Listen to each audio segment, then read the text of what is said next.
Hola, buenas tardes. Yo soy el doctor Mariano Jaca, médico especialista en alergia e inmunología de DIN. Y bueno, hoy, esta tarde, vengo a hablarles acerca un poco de lo que son las urticarias. Me pareció un tema bastante pertinente porque, bueno, es un motivo, en mi opinión, que muy frecuente en la consulta de clínica médica, sí, tanto de seguimiento, control como de demanda. Y bueno, que viene el incremento en las últimas décadas por múltiples factores, ¿sí? Veremos un poco acerca de la definición, clasificación y los datos epidemiológicos de nuestro medio.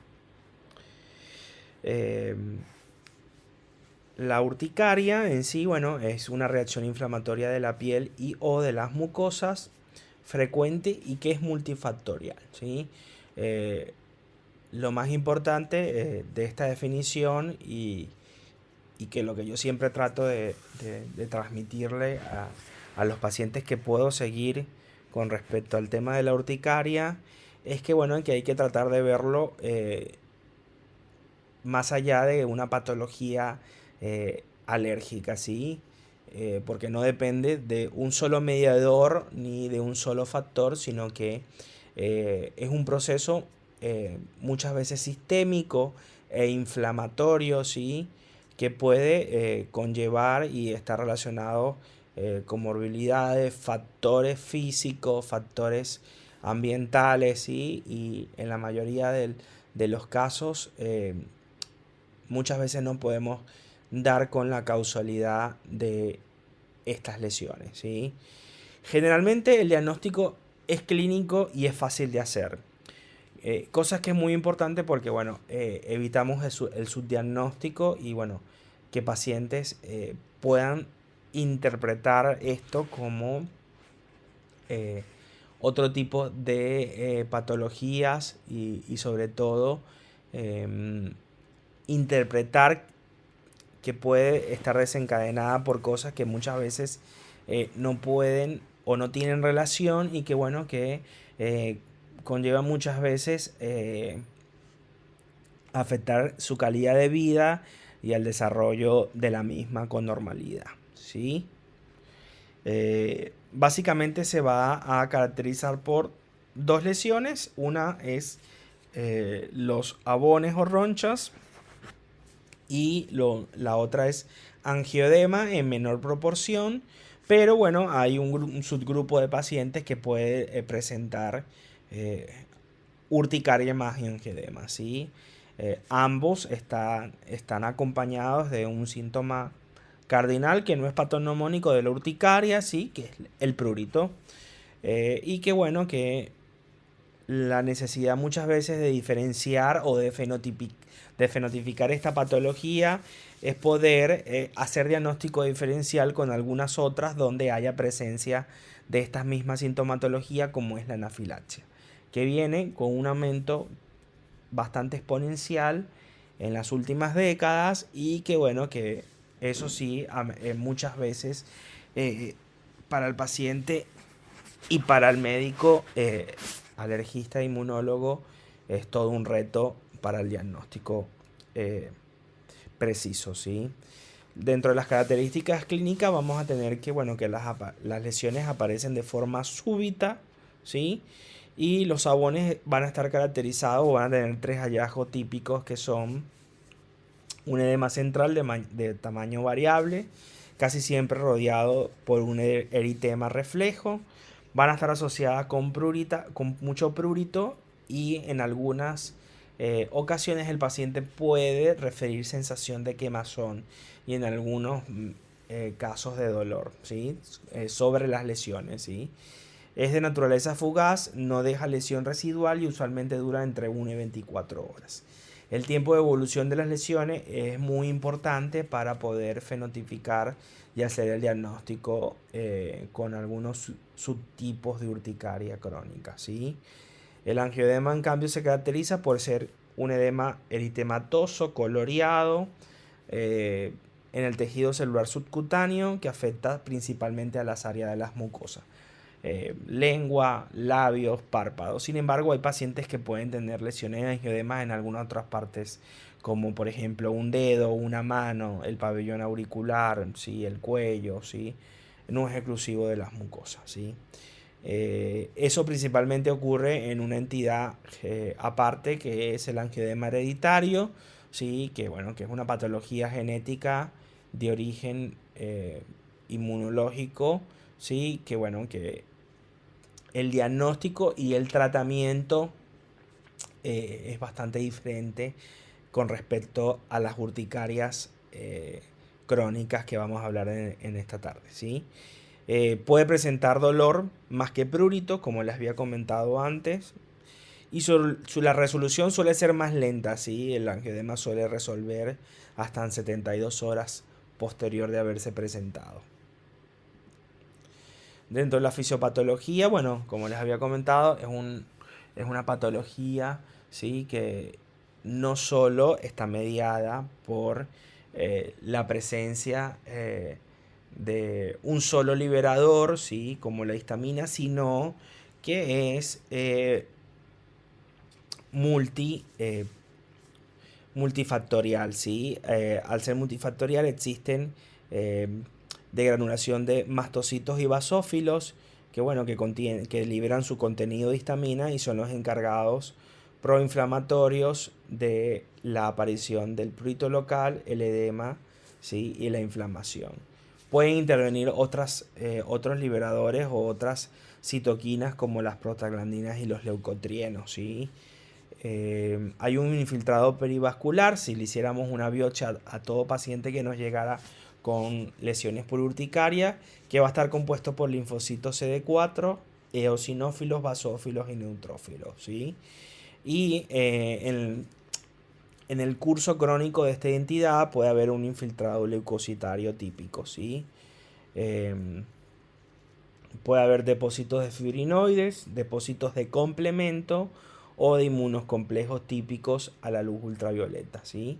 El perfil de citoquina es múltiple y variable y va a ir desde la interleuquina 4 y 5 como interleuquinas proinflamatorias y desencadenante de los síntomas de prurito, edema, vasodilatación e interferón gamma con un aumento del perfil TH1 y TH2.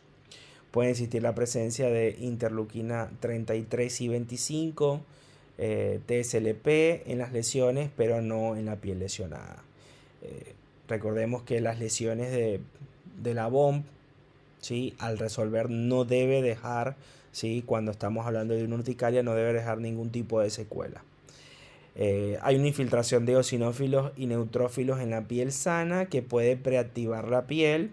Y en algunos autores consideran o sugieren que la urticaria es un problema inflamatorio con activación inmunológica sistémica, con precipitantes que pueden ser tanto endógenos o exógenos, ¿sí?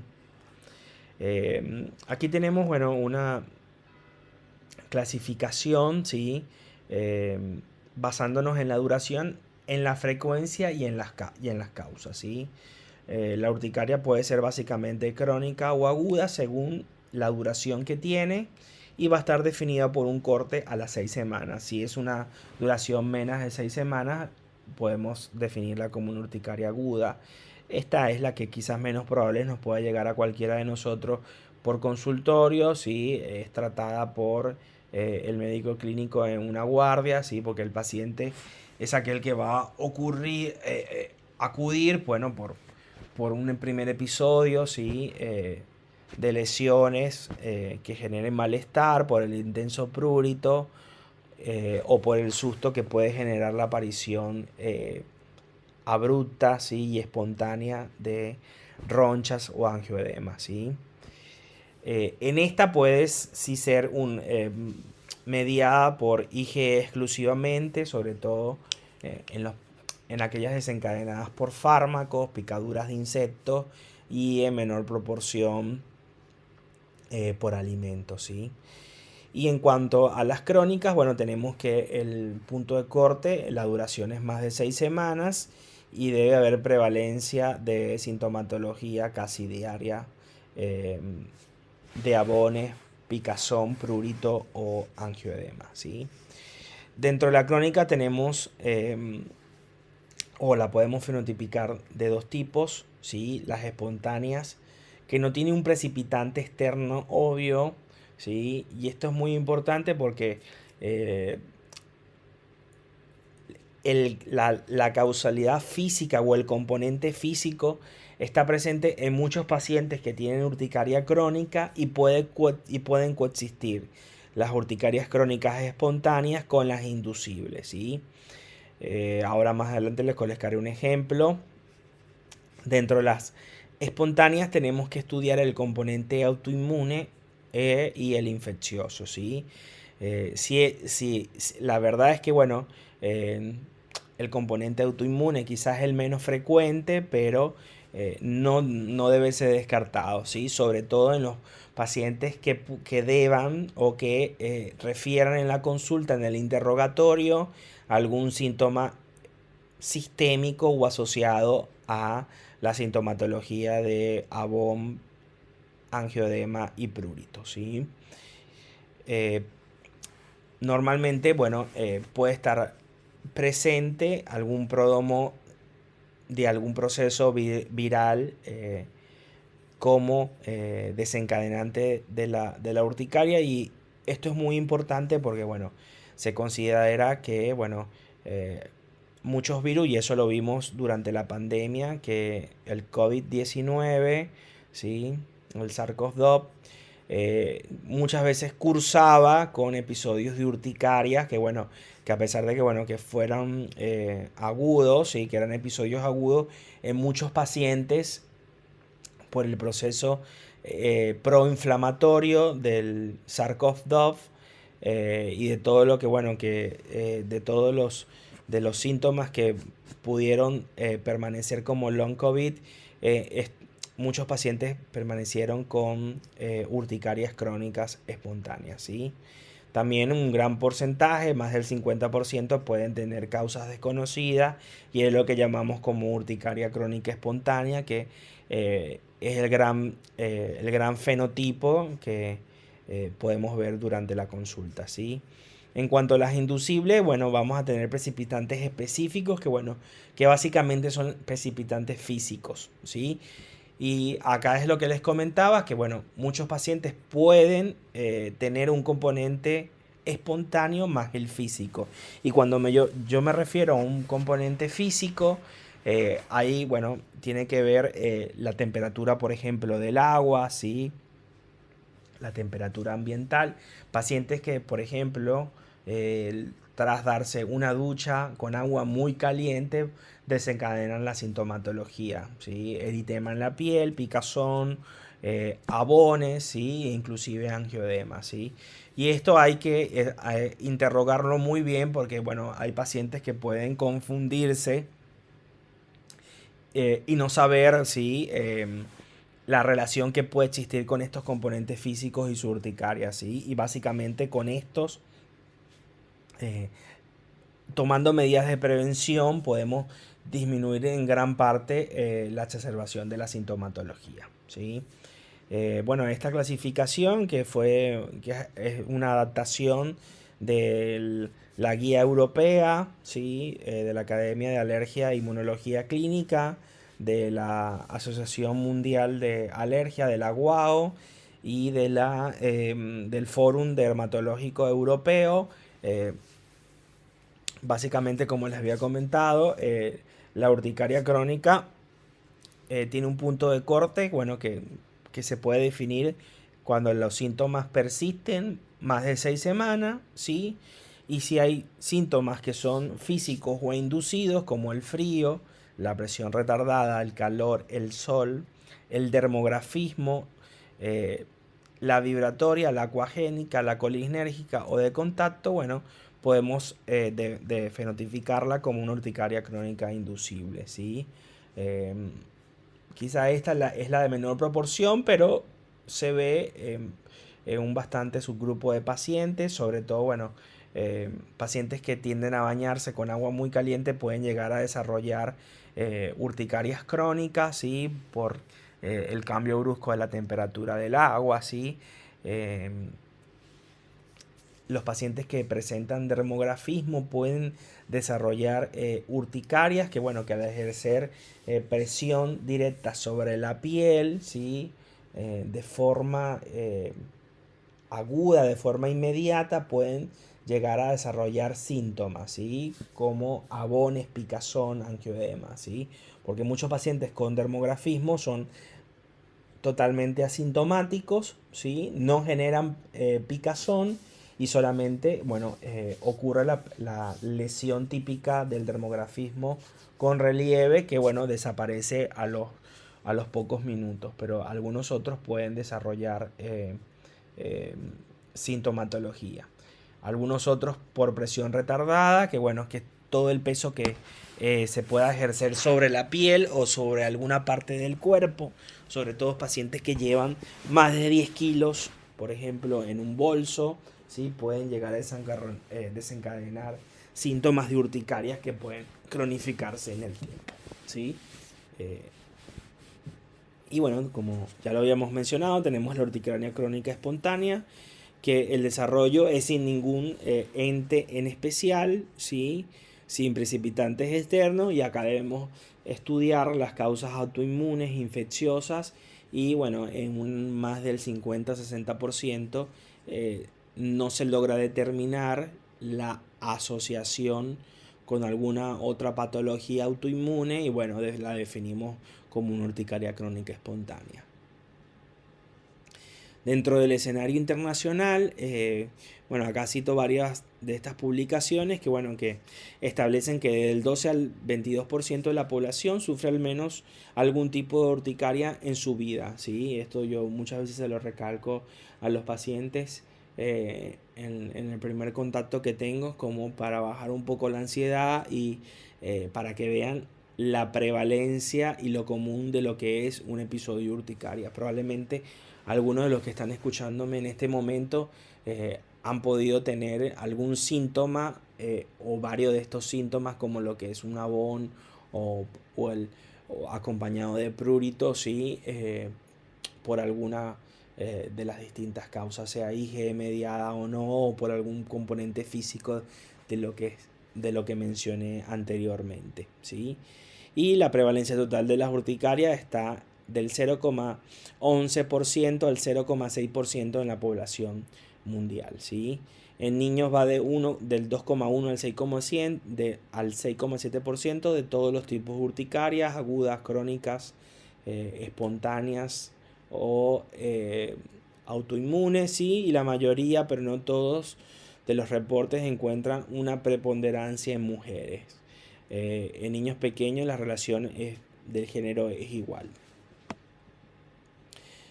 Con respecto a la epidemiología local, en el 2018 se publicó este estudio, ¿sí?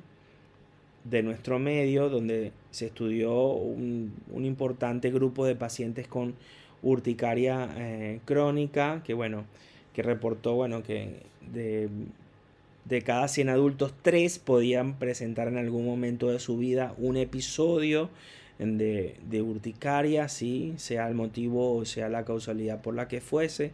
Casi el doble en nuestros medios son mujeres. Uno son de cada 666 niños, ¿sí? Y no hay una diferencia significativa en la edad pediátrica con respecto al sexo.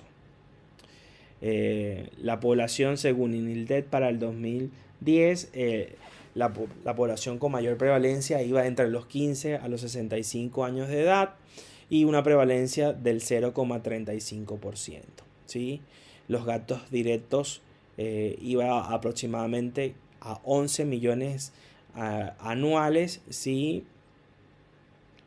Y de aproximadamente unos 456 mil millones de pesos en solo gastos directos que podían generar la urticaria. Bueno, la urticaria crónica, sí, es una patología de alto impacto, sí, en muchos aspectos de la vida del paciente, que, bueno, que puede afectar su calidad de vida, ¿sí? Existen muchos scores que permiten, ¿sí?, poder determinar este componente, ¿sí? Y en base a eso poder no solo fenotipicar, sino poder escoger cuál es el tratamiento más adecuado para el paciente, ¿sí? Vamos a tener que en el estatus mental puede causar cansancio. Hay pacientes que durante la noche o durante el sueño son despertados por episodios eh, agudos, abruptos de ronchas, picazón e inclusive de angioedemas en las mucosas, ¿sí? Pueden presentar ansiedad y abrumamiento por lo crónico o la cronicidad que puede conllevar esta patología. El impacto social es muy importante, ¿sí? Ya que el paciente constantemente puede sentirse de alguna manera juzgado por las lesiones que aparecen en su cuerpo, ¿sí? Y bueno, el señalamiento que puede ocasionarle terceras personas, ¿sí? Puede tener un impacto en la actividad física, el ausentismo laboral, la alimentación, por muchas veces el desconocimiento y hacer dietas de exclusión que no conllevan a nada, ¿sí? Y que muchas veces pueden generar déficits nutricionales de forma innecesaria, concentración y sueño, ¿sí? El paciente puede presentar una alteración en la autopercepción, soledad, ansiedad por el futuro, no sentirse higiénico por las múltiples lesiones que a veces pueden ocasionar lesiones en un 70-80% de toda la superficie corporal, ¿sí? Bueno, existe una teoría de la autoinmunidad, es que dentro del 30 al 40% de las urticarias crónicas espontáneas puede estar presente, ¿sí?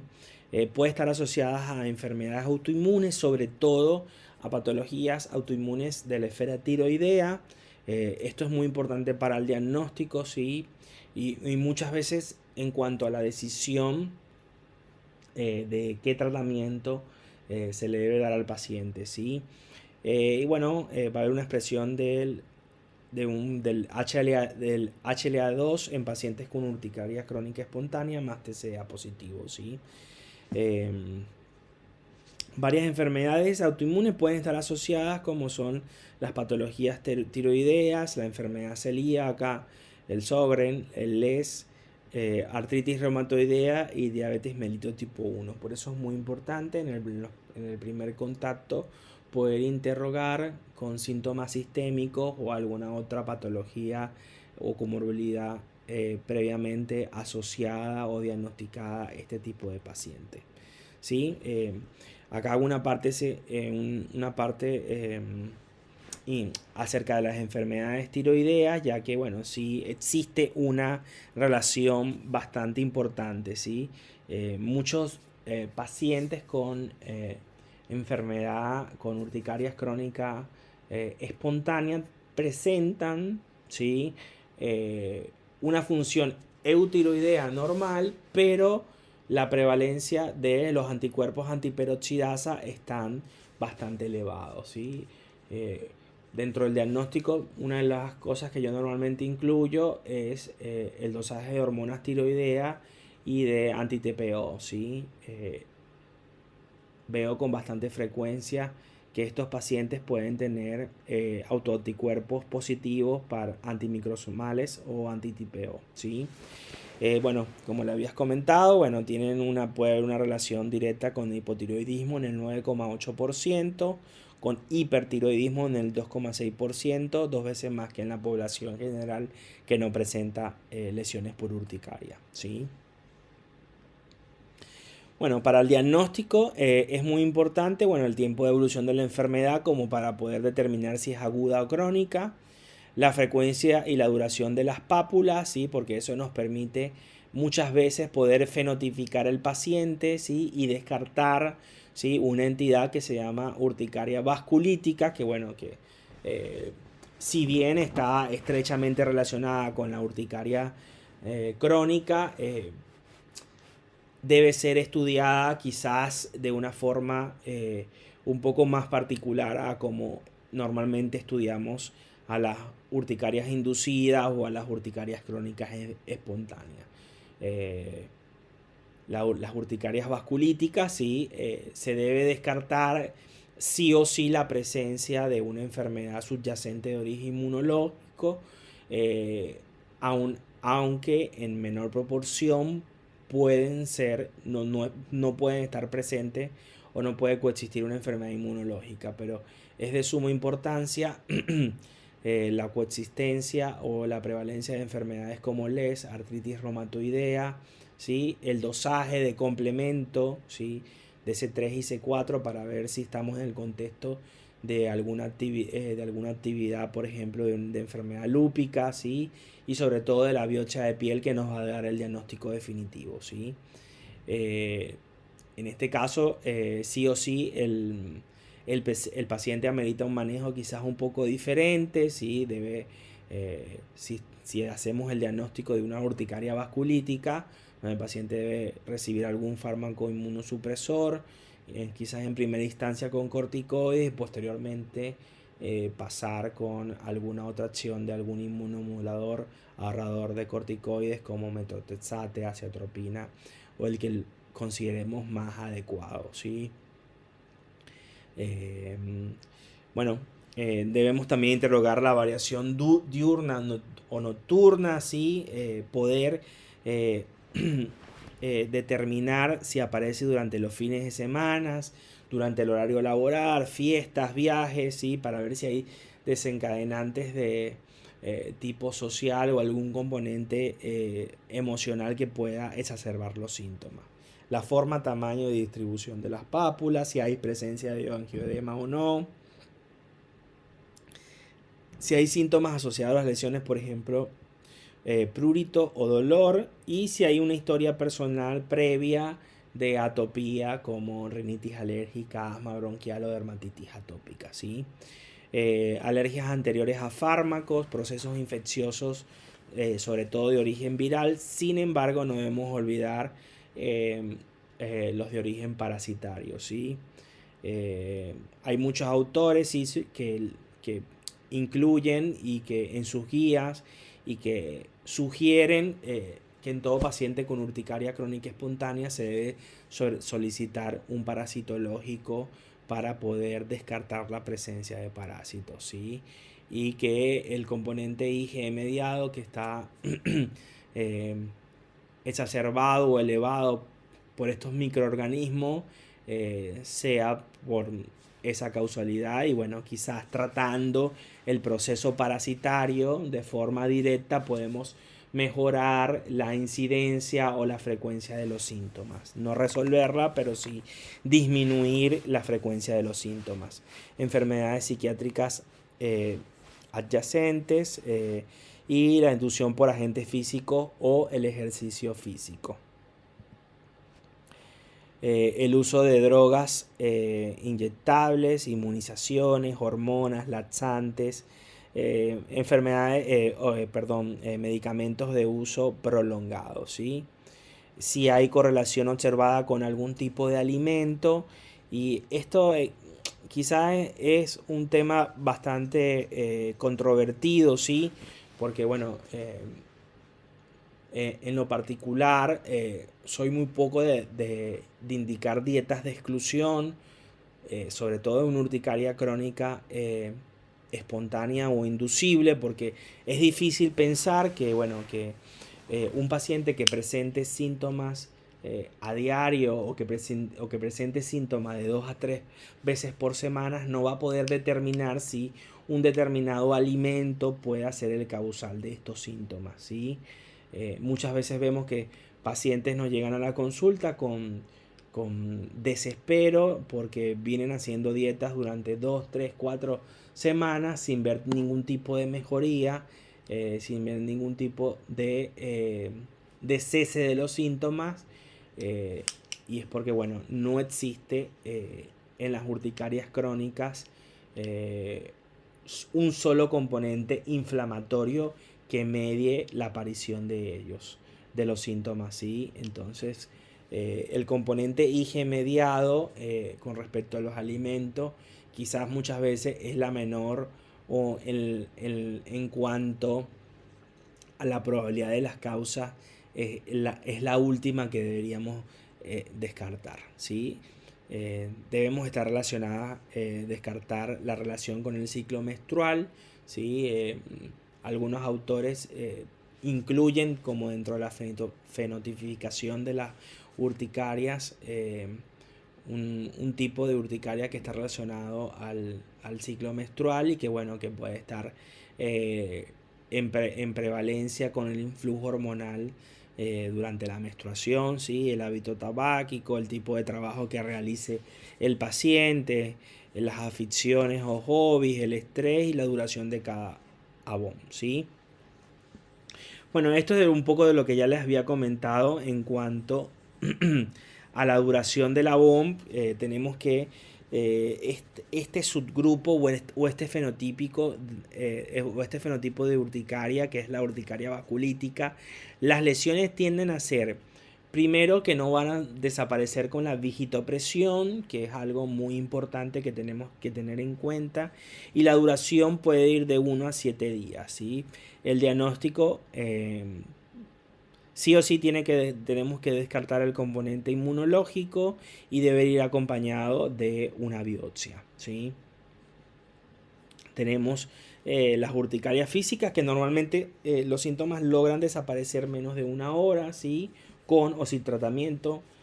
Muchos pacientes con el tiempo presentan una mejoría parcial en cuanto a la duración y la resolución de los síntomas, y muchos te refieren durante la consulta que tienen episodios y que estos episodios ceden de forma espontánea, ¿sí?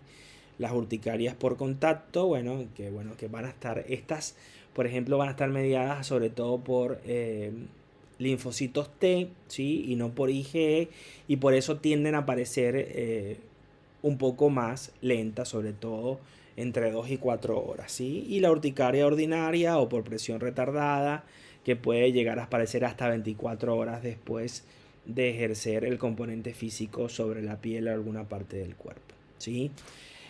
Bueno, acá tenemos esta tablita que nos permite establecer cuál es la rutina diagnóstica en cada subgrupo.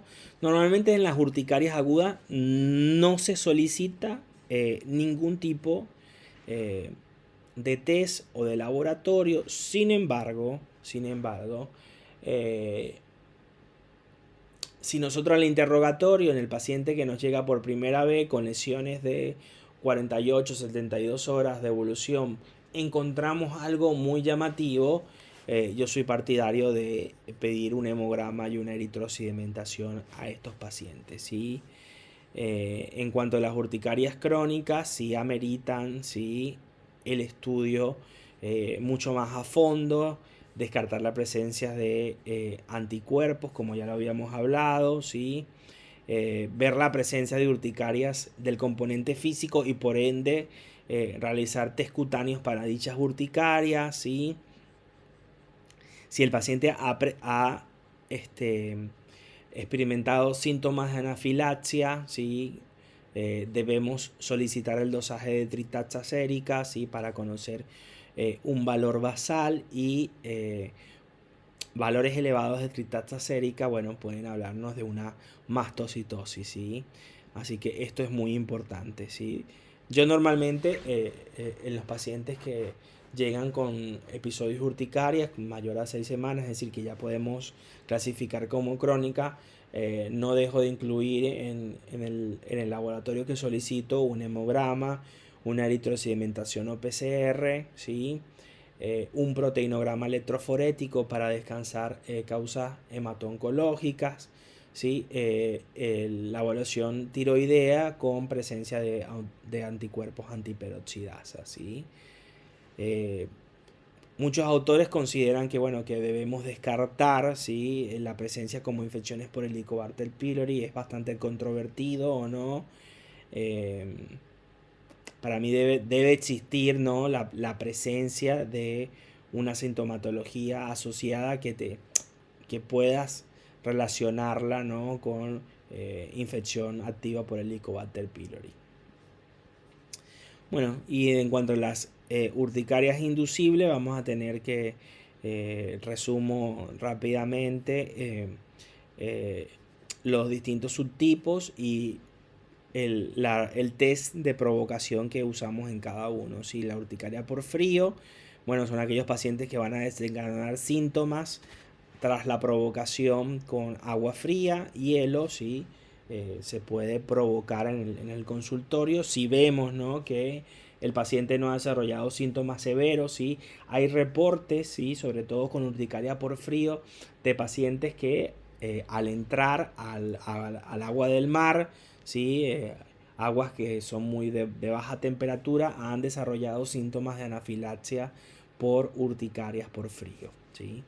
Eh, por presión retardada, que vamos a tener el test de presión y de umbrales.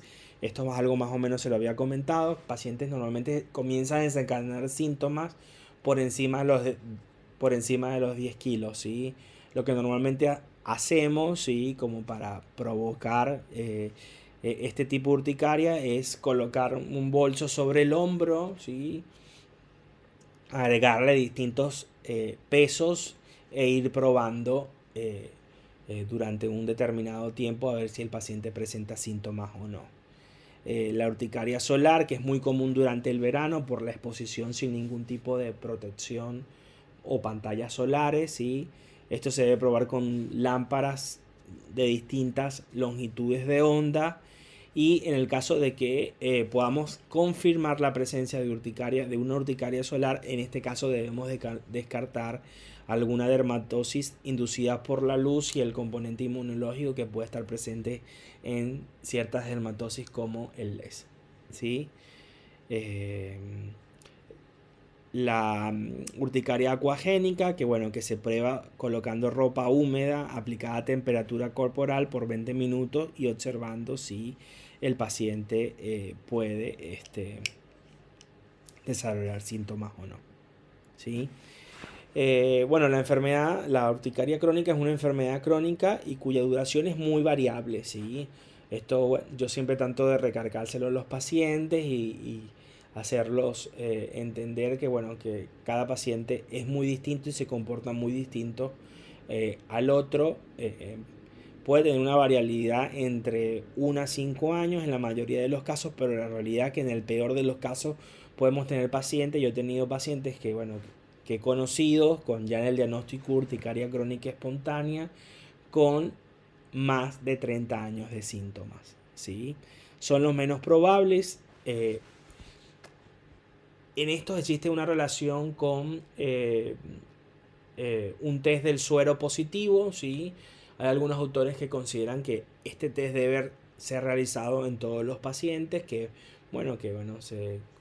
con una muestra del plasma del paciente se debe realizar un test sobre la piel, que es una especie de pre-test, y si este paciente presenta este autotest positivo, bueno, eso puede definir que este paciente probablemente va a tener mayor predisposición a desarrollar una urticaria muy prolongada en el tiempo, que normalmente va a conllevar más de 5 a 10 años. Dentro de los factores pronósticos tenemos que, bueno, las enfermedades severas, la presencia de angioedema y la urticaria inducible pueden hacernos pensar en primera instancia que este paciente va a llevar más tiempo en poder resolver los síntomas, ¿sí? Y esto de lo que le había comentado, el test de suero autólogo positivo. Bueno, esto quizás es lo que más nos importa como para dar una primera resolución hasta lograr la derivación al médico alergista e inmunólogo si tenemos contacto en el consultorio de clínica médica con un paciente con urticaria crónica, ¿sí? ¿Qué dicen las guías hasta la fecha, ¿sí? Bueno, en primera instancia tenemos que el tratamiento de primera línea son los antihistamínicos, son los anti-H1, pero de segunda generación, ¿sí? Esto es muy importante porque, bueno, quizás vemos que la mayor parte de los pacientes con urticaria crónica están tratados con anti-H1 de primera generación, como Benadryl o el Ataraxone, ¿sí? Recordemos que, bueno, que normalmente los pacientes con urticaria crónica van a necesitar primero dosis altas para el control de los síntomas y dosis prolongada de los antihistamínicos para poder ver alivio de esos síntomas, y los efectos sedativos y cardiovasculares que pueden tener estos anti-H1 de primera generación no son los más adecuados, ¿sí? El Benadryl, la difenhidramina, existe hace más de 50 años y bueno, en el país quizás el único antihistamínico que tenemos endovenoso, y es lo que en una institución pública podemos manejar en una guardia como para lograr más alivio. Pero bueno, tenemos que tener mucho cuidado, sobre todo en el adulto mayor, ¿sí? Por los efectos cardiovasculares, prolongación del QT, tosada de point, ¿sí? Al usar dosis altas de Benadryl, ¿sí? Bueno, acá tenemos que, bueno, este pequeño score, que bueno, que se llama UA7, ¿sí? Es muy fácil de usar y esto nos permite ver con qué tanta actividad y qué tantos síntomas puede tener. Este score básicamente considera dos cosas: la presencia de Abones en los últimos 7 días, ¿sí? Y la intensidad del prurito, ¿sí? El UAS es simplemente de un día y el UA7 es de lunes a domingo, ¿sí? Este score nos permite determinar, como le había dicho, qué tanta prevalencia o qué tanta intensidad de síntomas, ¿sí? En cuanto a la presencia de abones, vamos a tener que va a ir desde ningún abón hasta más de 50 abones, de 0 a 3 puntos, ¿sí? Y en cuanto a la intensidad del prurito, de 0, que es ninguno, a un severo, que interfiere con las actividades diarias o el sueño. Es decir, un paciente que tenga más de 50 abones por día y un prurito severo que interfiera con su actividad laboral, académica o durante el sueño, va a tener por día un 6 puntos. Por 7 días, 42 puntos, que es la escala máxima de este score. Un paciente controlado debería tener menos de 20 puntos en esta escala. Bueno, la guía de la UAO, la guía europea, nos da una escala por pasos para poder establecer qué es el mejor tratamiento para la urticaria. Como ya lo habíamos hablado, los antihistamínicos de primera generación es el primer paso para tratar las urticarias crónicas inducidas o espontáneas, ¿sí? La mayoría de los estudios están hechos con fexofenadinas, pero la realidad es que podemos usar cualquier antihistamínico de segunda generación que se pueda adaptar al paciente, ¿sí? A su economía, a la cobertura de la obra social. Pero la realidad es que la mayoría de los estudios están hechos con fexofenadina, ¿sí? Otro de los estudios en las últimas décadas se ha hecho con levocetiricina, que bueno, que no es un fármaco nuevo en el mercado, ¿sí?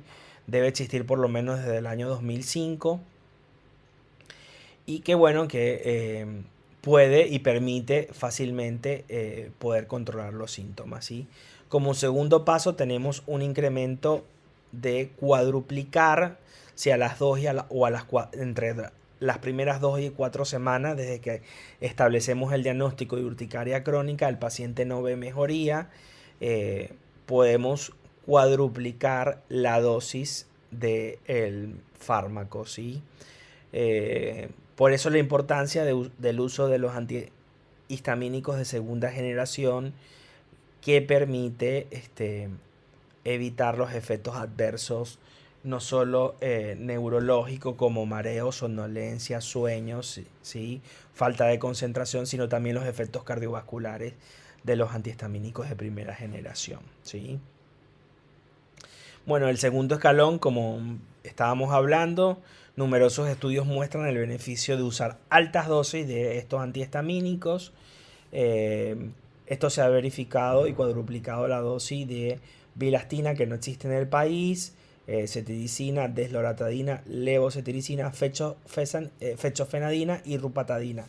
Que bueno, que actualmente hace poco la rupatadina vuelve a ingresar al país y a la dosis de 10 miligramos, ¿sí?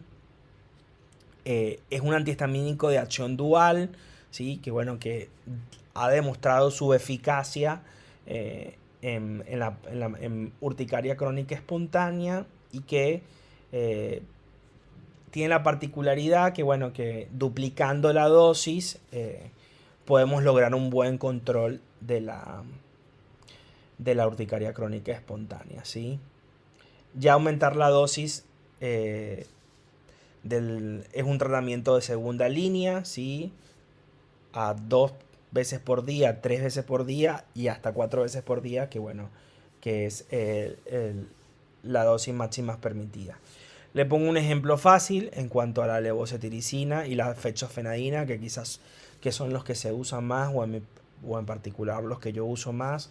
Existe una presentación de levocitiricina de 10 miligramos que bueno, que puede ser usada cada 12 horas y con eso ya hacemos dosis máxima del medicamento, ¿sí?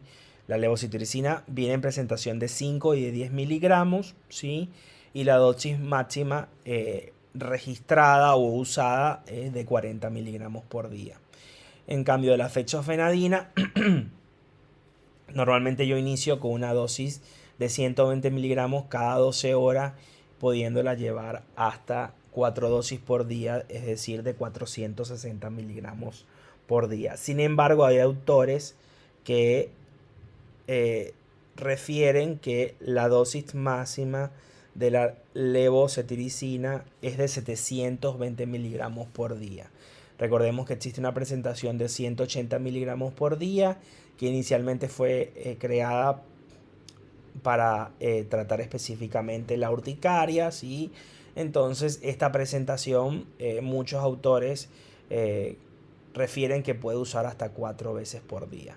En lo particular, pienso que cuando llegamos a un segundo escalón y el paciente toma una dosis tan elevada de 420 miligramos, 460 miligramos, perdón, de fechofenadina y no logra luego de un mes, 2 meses, cuando mucho, una mejoría significativa en cuanto a los síntomas, ya debemos considerar otro tipo de tratamiento, ¿sí? El tercer escalón de perdón, de del tratamiento que plantea de la guía es el omalizumab. El omalizumab es un anticuerpo monoclonal que ha demostrado ser muy efectivo en el tratamiento de la urticaria crónica espontánea. En cuanto a los reportes de casos, muchas series de casos en pacientes que son refractarios a los antihistamínicos y usando cuádruple dosis sin ningún tipo de beneficio han visto mejoría significativa con el uso de omalizumab, ¿sí? Sin embargo, hay reportes de casos y de series que han visto lograr control en cuanto a las urticarias inducidas, ¿sí? La dosis va a ser de 300 miligramos mensuales independiente del valor de la IgE. Recordemos que para otras patologías, sobre todo para el asma bronquial, bueno, existe eh, una formulación que va a depender del peso y de la IgE para poder determinar la dosis de omalizumab. Aproximadamente hace un año también se aprobó el omalizumab para rinitis crónica con poliposis nasal y se usa de la misma manera, ¿sí? Bueno, existen varios mecanismos o probables mecanismos por los cuales el omalizumab va a ser beneficioso para la urticaria crónica, y es que va a reducir la capacidad de granulación del mastocito mediante la reducción del receptor RC1 de la IgE, tanto como autoantígenos de la IgE, disminuyendo la formación de abones, la aparición de prurito, del eritema reflejo y del angioedema. En cuanto a este tercer escalón, bueno, el único problema del omalizumab, bueno, como se imaginarán, es el alto costo. Estamos hablando que es un tratamiento que, bueno, que debe conllevar por mes más de 300.000 pesos actualmente, y bueno, necesita la aprobación y la auditoría de las obras sociales y de la cobertura médica del paciente. ¿Sí? Muchas veces, como les digo, se debe llegar hasta cuadruplicar la dosis, no solo por ver si es suficiente para el paciente, sino porque la cobertura médica exige sí o sí que lleguemos hasta esta dosis para poder aprobar el omalizumab. Y bueno, como el cuarto escalón tenemos la ciclosporina A. Se puede llegar a emplear, según muchos autores, en las urticarias crónicas resistentes a antihistamínicos de segunda generación y que no han tenido mejoría con el uso de omalizumab. La ciclosporina A reduce tanto la actividad de los linfocitos T como la liberación de histaminas por mastocitos y basófilos. La dosis efectiva es de 3 a 5 miligramos por kilo día durante 3 a 6 semanas. Dosis menores a esta dosis, aproximadamente entre 2 y 3, serían suficientes con un perfil más favorable de efectos adversos, ¿sí? Ya que algunos pacientes responden a dosis bajas con efectos adversos leves y transitorios. Bueno, ya finalizando un poco, existen, bueno, muchas controversias en el tratamiento de la urticaria crónica, ¿sí? En cuanto a la erradicación de los agentes infecciosos, si es beneficioso a todo paciente con urticaria solicitar un coprocultivo parasitológico y tratar si este viene positivo como para mejorar la aparición de los síntomas, ¿sí? La realidad es que la urticaria crónica es frecuentemente asociada a una variedad de procesos inflamatorios e infecciosos a lo largo de la vida, ¿sí? Se ha determinado por múltiples estudios que, bueno, que la infección del tracto gastrointestinal por Helicobacter pylori, la asociación no es muy clara, ¿sí? Si realmente existe un beneficio en cuanto a hacer el diagnóstico exclusivo de infección por Helicobacter pylori en todo paciente con urticaria crónica espontánea, ¿sí?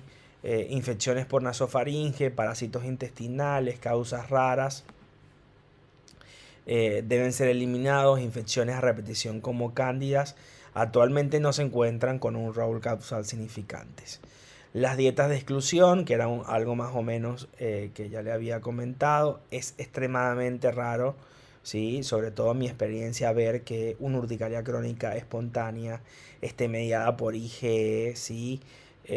A menos que sea por algún tipo de aditivos, ¿sí? De sulfitos, ¿sí? Que esté asociado en la dieta de forma prevalente del paciente, ¿sí? Lo que es muy distinto, ¿sí? Es, bueno, una patología que, bueno, que ahora quizás se le está dando más auge, no es nada nueva, ¿no? Pero sí tiene mucho más auge, que es el déficit de diaminoxigenasa, ¿sí? Que, bueno, que es un déficit enzimático que es conocido por un déficit de la DAO y que conlleva a un efecto mayor prolongado de la histamina en el cuerpo y todos los efectos que conlleva de este péptido, ¿sí?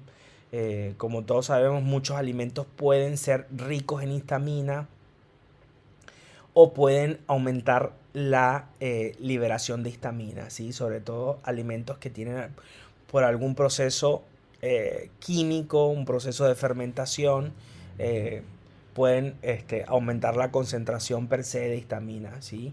Pero bueno, esto es una patología y una entidad quizás totalmente distinta porque conlleva una gama de sintomatología múltiple, ¿sí? Que no solo se limita a la presencia de urticaria, sino a muchos síntomas en muchos aparatos y sistemas, y que bueno, que el diagnóstico y el tratamiento es muy distinto, ¿sí? Sería toda una ponencia distinta si habláramos del déficit de DAO. Cuando hay una alergia alimentaria, la dieta elimina los síntomas a las 24 a 48 horas. En las pseudoalergias por algún tipo de conservante puede permanecer hasta 3 semanas. Bueno, existen algunas otras alternativas que tienen menos evidencia con respecto al tratamiento de la urticaria, como son la Dexona, pero bueno, que en lo particular la evidencia lo que ha demostrado es que los efectos adversos, sobre todo la inmunosupresión de las líneas celulares y la anemia hemolítica, no justifica su uso en los casos de urticaria. Muchos autores han usado sulfasalacina a partir de 2 gramos y bueno, tienen respuestas luego del primer mes de tratamiento. Al igual con mesalacina, con menos efectos adversos que la antes mencionada, colchicina, hidroxicloroquina. Sí, yo en lo particular no sugiero ni recomiendo este tipo de opciones terapéuticas, ¿sí? Evidentemente que en comparación con el omalizumab, el costo es mucho menor, pero quizás el beneficio no justifique su uso. No para urticarias, pero sí, bueno, tendrían mayor utilidad en algún otro tipo de patología autoinmune. Bueno, otras terapias inmunosupresoras, bueno, el metrotexate en comparación a las anteriores sí ha demostrado eficacia como lo demostró la ciclofosfamida y la aciatropina. En cuanto al perfil de seguridad y de seguimiento, el metrotexate creo que es de los fármacos quizás más fácil de seguir y si se hace realmente un seguimiento estrecho con el paciente y se explica la necesidad de los controles, podemos ver menor tasa de efectos adversos en comparación con otros. Bueno, ya para finalizar, podemos concluir varias cositas, ¿no? La primera y segunda línea del tratamiento va a seguir siendo los antihistamínicos de segunda generación. Primera línea, iniciar con el antihistamínico de preferencia. Segunda línea, poder aumentar la dosis, duplicarla, triplicarla, hasta cuadriplicarla con seguridad de que este paciente va a tener respuesta, ¿sí? La mayoría de los pacientes que yo sigo con urticaria crónica espontánea reciben una triple dosis o una cuádruple dosis, inclusive una doble dosis de antihistamínico con buen control de los síntomas, ¿sí? Y si hay falla en lo anterior, bueno, el omalizumab sigue siendo la opción más segura estudiada hasta la fecha, ¿sí? Hoy por hoy existen otros anticuerpos monoclonales que están en fase 3, que han tenido muy buenos resultados, pero bueno, hasta los momentos el único anticuerpo monoclonal que tenemos aprobado en la Argentina y en el mundo para el tratamiento de la urticaria crónica espontánea es el omalizumab, ¿sí? Existe un perfil de pacientes que son respondedores muy fácil. Yo he tenido pacientes que con el primer mes de tratamiento experimentan una resolución casi del 100% de los síntomas, y otros que, bueno, que son respondedores más lentos, y es un fenotipo propio de cada paciente. Y bueno, a estos pacientes tenemos que tratar de hacerles entender que debemos esperar al menos hasta 6 meses de tratamiento para poder ver los beneficios del omalizumab, ¿sí? En cuanto a los síntomas adversos del omalizumab, de verdad que son muy pocos, pero bueno, están descritos que puede haber presencia de cefalea, aumento en la recurrencia de infecciones del tracto respiratorio superior como sinusitis, y en el 1% han descrito casos de anafilaxia. Por eso siempre debe darse bajo supervisión o techo sanitario. Bueno, agradezco mucho la atención y bueno, ante todo, bueno, les pido disculpas por no haber podido dar esta charla de forma online, sí, como para responder algún tipo de pregunta, pero bueno, por cuestiones de limitación de tiempo no pude estar presente, sí. Bueno, muchas gracias.